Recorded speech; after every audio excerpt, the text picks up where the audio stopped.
Halo, bertemu lagi dengan kami malam ini di session diskusi yang mungkin akan panas, sepanas lampu malam ini Bang Toseng. Nah, ini ada Bang John, Bang John Rete ini adalah akademisi dari Universitas Palangkaraya, dan juga ada Pak Satria Nugraha, akademisi dari Universitas PGRI Palangkaraya, dan abang saya yang bejentak, bejora, bekena, bejuduk. Abang saya Bang Toseng Titiasang adalah mantan ketua Ombudsman Republik Indonesia perwakilan Provinsi Kalimantan Tengah, dan ada abang saya dan senior kita Bang Muhammad Saprudin Pasaribu. Saya baca lengkap Bang. Ya, ini kebetulan Batak Manyan. Kebetulan bapaknya Batak, musisi legendaris terkenal dari Provinsi Kalimantan Tengah. Nah, ini juga, dan pemerhati budaya juga sama seperti yang lainnya. Nah, ini banyak hal yang akan kita bahas pada hari ini Bang, terkait tentang Raperda pengakuan dan perlindungan dan pengakuan masyarakat hukum adat Dayak Provinsi Kalimantan Tengah yang sampai sekarang ini masih molor. Sudah berapa tahun molor terus. Apakah ini karena memang anggota dewan kita yang memang tidak mampu secara personal dan secara kelembagaan untuk menetapkan ini menjadi perda, atau memang ada hal-hal lain yang bersifat spesifik. Nah, kemarin kita ada diskusikan ini, kesimpulannya kita melihat ketidakinginan anggota dewan kita ini dalam tanda kutip untuk menetapkan Raperda tersebut menjadi perda. Nah, itu Bang, karena banyak hal itu kan. Mungkin dari kacamata kita gimana itu, Bang John? Ya, kalau saya melihat kan secara umum begitu, pada waktu kita bicara tentang lahirnya satu produk kebijakan pemerintah atau negara, termasuk di dalamnya adalah kebijakan tentang peraturan daerah, ini kan sebenarnya adalah terkait dengan interest itu perhatian dari baik itu lembaga yang memiliki kewenangan untuk menetapkan, merumuskan dan menetapkan kebijakan itu, dan juga yang kedua adalah terkait dengan kedesakan, ya, artinya aspirasi, tuntutan yang berkembang di masyarakat. Nah, tentunya pemerintah sebagai lembaga yang memiliki kewenangan untuk itu, pemerintah dalam arti luas ya, kalau kita bicara tentang perda ini, berarti ada kekuasaan eksekutif dan kekuasaan legislatif untuk merumuskan kebijakan itu. Nah, apakah kemudian bahwa permasalahan-permasalahan yang berkembang di masyarakat itu menjadi prioritas, dimana kalau kita melihat selama ini kan persoalan tentang masyarakat di Kalimantan Tengah ini kan juga banyak kita lihat begitu, desakan-desakan adanya pengakuan dan perlindungan itu juga cukup tinggi, apalagi di Kalteng ini kan intensitas terkait dengan permasalahan masyarakat adat ini termasuk cukup tinggi begitu, termasuk di dalamnya adalah konflik-konflik terkait dengan hak-hak masyarakat hukum adat ini. Nah, pertanyaan kita, apakah peraturan daerah yang sudah dimasukkan atau diagendakan dalam program legislasi daerah ini bertahun-tahun selama ini, apakah itu dipandang bukan sebagai satu program yang prioritas? Jadi sebenarnya produk-produk kebijakan itu kalau menurut saya adalah sangat bergantung dari konsen dari atau tidaknya ya, anggota dewan kita ini ya, dalam tanda kutip di sini Bang, pansusnya ya. Ya, artinya kan secara kelembagaan. Ya, secara kelembagaan, dan juga pemerintah dalam hal ini pemerintah provinsi juga dalam konteks ini, karena pada waktu perda ini sebagai sesuatu yang penting bagi masyarakat dan menjadi kebutuhan, maka sebenarnya baik eksekutif legislatif harus memberikan respon yang aktif terhadap perlunya sebuah peraturan daerah ini, sehingga permasalahan-permasalahan di daerah itu yang ada di masyarakat itu bisa diminimalisir, apalagi yang mengarah kepada konflik-konflik. Nah, saya kira itu yang paling penting.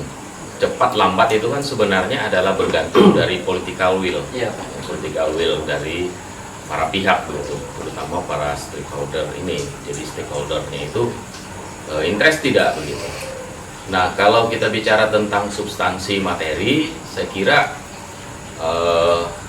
namanya peraturan daerah itu kan ada kajian akademik, naskah akademik, dan juga ada draftnya.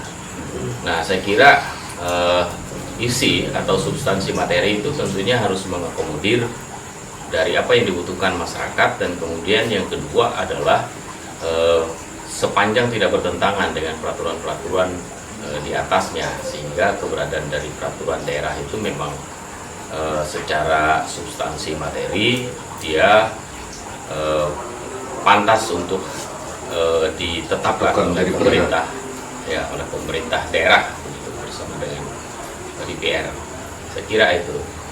Sepertinya ini kita sambil jalan, Bang. Saya melihat juga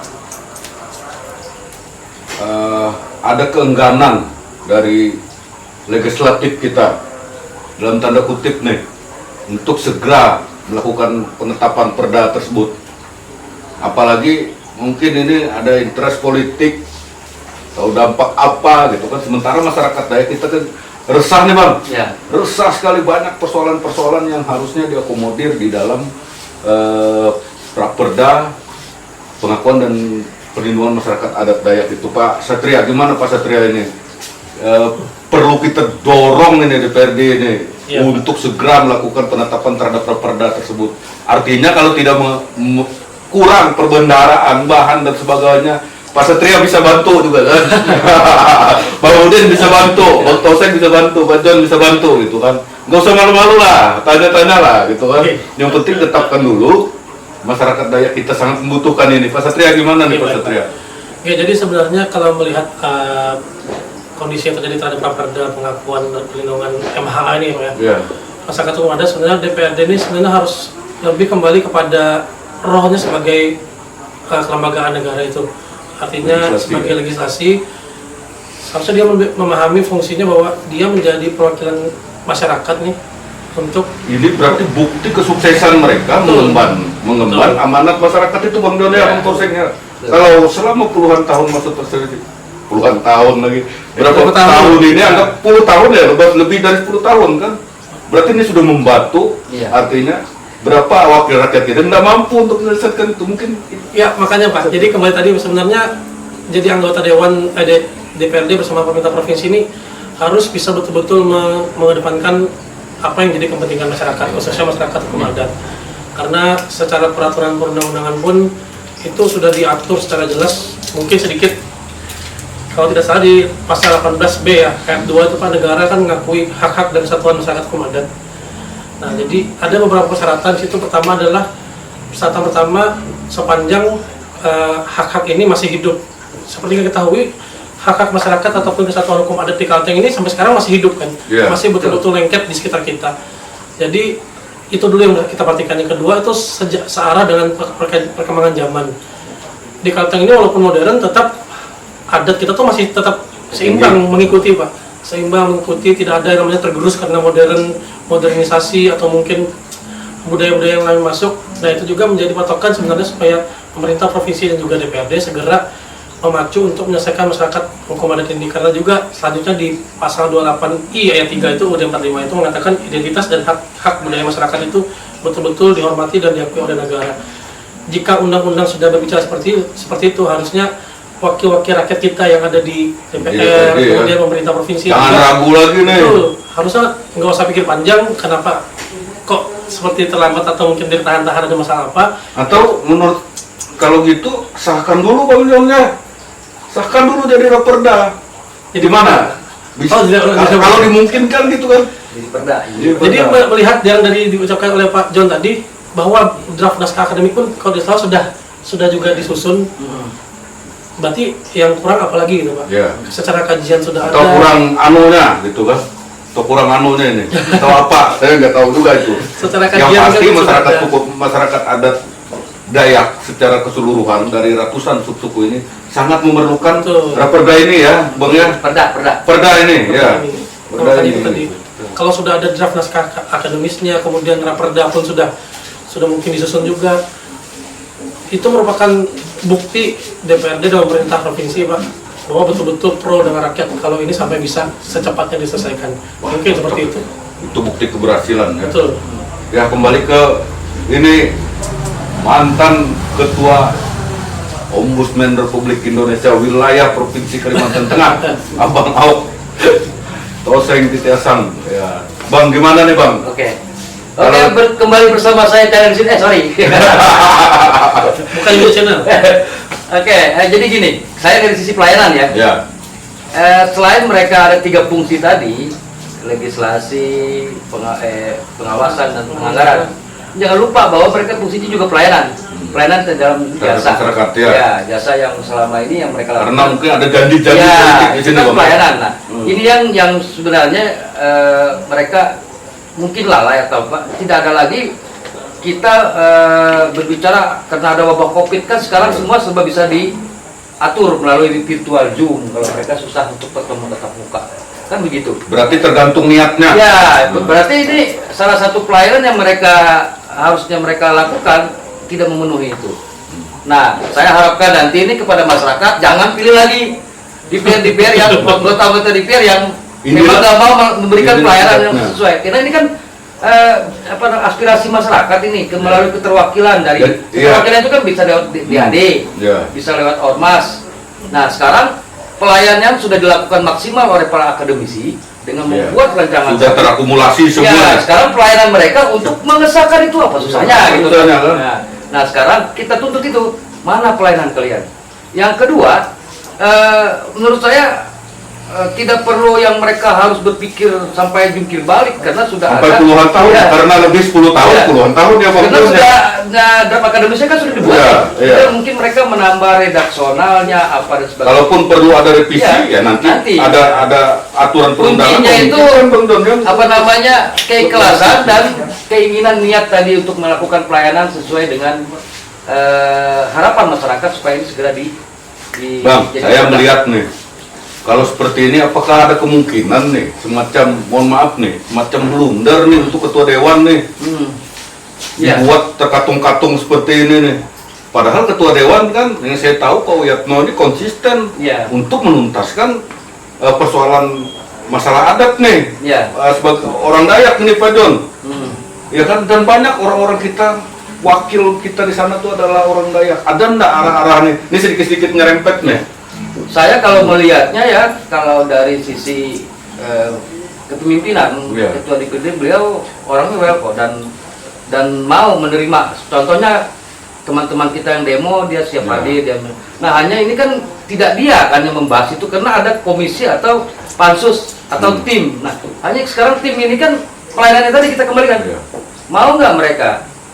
Saya takutnya akibat alasan yang tidak masuk akal, COVID kah, apakah, lalu mereka tidak serius. Ditambah mengada-ada ya. Kalau ini kan nanti mau setelah Lebaran, Lebaran tetap aja gitu-gitu kan mungkin Lebaran kuda. 7 kali Lebaran, 7 kali puasa belum tuntas Bang.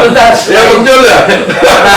Nah, saya jujur, saya yang akan pertama kali nanti kalau saya lihat setelah Lebaran ini tidak ada action, kita akan dorong masyarakat untuk melakukan aksi, entah aksi demo, entah unjuk rasa atau apa. Sepakat itu Bang. Saya siap tuh bergabung Bang. Makanya ini juga yang menjadi perhatian kita karena permasalahan di masyarakat paling bawah terkait dengan adat ini setiap hari loh ditemukan. Atau apakah pengesahan raperda ini menunggu sampai aksi anarkis terjadi di semua ini, Pak? Mungkin pertumpahan darah di sana baru turun atau perlu disandra dulu orangnya gitu. Nah, itu kalau menurut saya berarti ini di sisi pelayanan mereka. Jadi selain 3 fungsi tadi itu. Nah, mungkin ada Bang Udin. Nah, Bang Udin nih, yang dari tadi saya lihat senyum-senyum terus, saudara abang saya nih. Kalem, tapi bukan kalem boy. Kalem birahi, bisa ya Bang? Ya silakan Bang. Gimana deh Bang? Karena kena sempat juga kita ngobrol-ngobrol di KPHB ya, dan teman kebetulan ada di sini akademisi dari Universitas Palangkaraya, juga dari Universitas PRI yang membidangi masalah hukum. Jadi kalau kita dengar informasi termasuk dari beberapa temannya lalu Pak, termasuk dari Pak John juga yang sebagai pelakunya yang dan referensi yang ada di berita dan sebagainya Ya. malah. Itu sudah fix mungkin Pak ya. Artinya kalaupun ada revisi mungkin sedikit ya penambahan atau pengurangan yang mungkin yang tidak sesuai. Nah yang kita takutkan, tapi kita ini tetap berprasangka baik lah dengan anggota dewan atau dengan pihak eksekutif. Jangan sampai nanti ada anggapan dari masyarakat ini ada konflik kepentingan ya. Tarik ulur mungkin ya ini Karena ada anu tadi. anunya itu kan. Iya. Nah mungkin anu enggak gitu ya. Nanti ada si anu. Jangan sampai di anu. Akhirnya ini jadi mandek. Jadi kalau kita dengar, Wah bahaya tuh Bang Udin kalau sampai mandek. ya kita dengarkan Bahaya. informasi Kalau sampai termandek, tersumbat itu, Ya. kita pasti kita datangin tuh. ya Kita dari akan gelar pimpinan aksi. daerah dengarnya kan mensupport masalah ini kan Iya. cepat. Ketua dewan juga kebetulan mungkin teman adik kita Inggit ini juga sepakat untuk cepat kan. Iya, Nah, kita percepatan juga ya. tidak tahu di mana sebenarnya kemandekan ini. Apa ada oknum tertentu yang punya kepentingan, sedangkan seperti bilang ketua kita yang mata kota yang memutuskan ini harusnya pelayan itu ditamatkan kan, Iya. jangan hanya untuk kepentingan pribadi, sedangkan ini sangat mendesak. Nah, jadi kemarin juga untuk ngobrol-ngobrol kita minta YHB juga mungkin secara organisasi ikut mendesak ke Dewan Perwakilan Rakyat ya, Provinsi Kalimantan Tengah untuk segera action, tidak usah lagi membuat alasan seperti yang Pak Koseng tadi, alasan karena COVID. Kemarin aja. Untung kalau nggak alasan nggak ada duit ya, Iya. mudah-mudahan bukan karena itu, karena sudah lumayan besar gajinya kan. Iya. Nah jadi dari beberapa masukan dari teman-teman juga ada paparan juga mengenai kami seharusnya itu sudah bisa disahkan raperda, jadi perda. Jadi kalaupun nanti ada, Jadi artinya Bang Udin sepakat agar raperda ini harus cepat ya. secepatnya Secepatnya ditetapkan.